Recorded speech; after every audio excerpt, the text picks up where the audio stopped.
So what did we do this week? Colgadas. Colgadas. And we did them a little differently than before. We added a spin this time. Okay?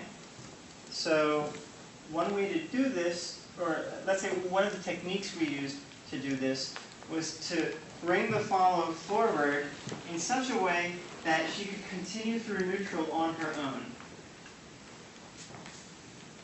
Okay? As opposed to something more like this, where as soon as I stop giving input, she stops right there. I don't want her to stop here. I want her to continue through neutral so that I can replace her, that is to say, be where she was, and have her keep going so that we wind up pulling from each other.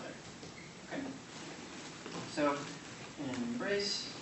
This looks more like this. The leads part is going to be as follows. He's going to insert his foot so that when the follow comes around, she can sandwich him. So now we have a little sandwich going on here with my right foot and both of her feet.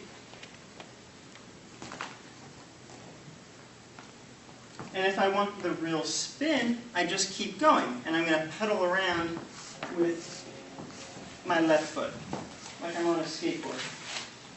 And also, I want to point out that Leo mentioned something very interesting.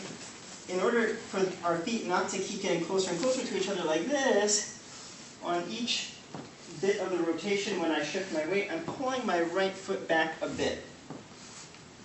Because otherwise it's going to have a tendency to go deeper inside, which is not where I want it.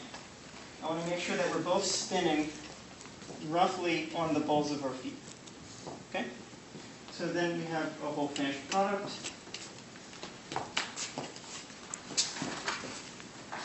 Okay?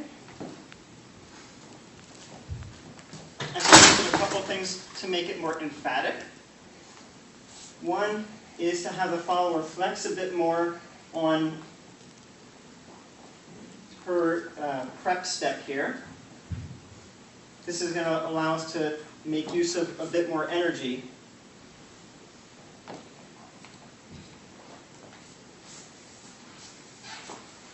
Okay?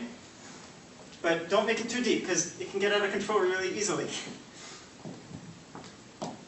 Okay, and then I guess there was one other detail, which is when the lead comes in, he has to be pretty forceful. Come in with the left shoulder, don't be afraid, use the chest. Yeah?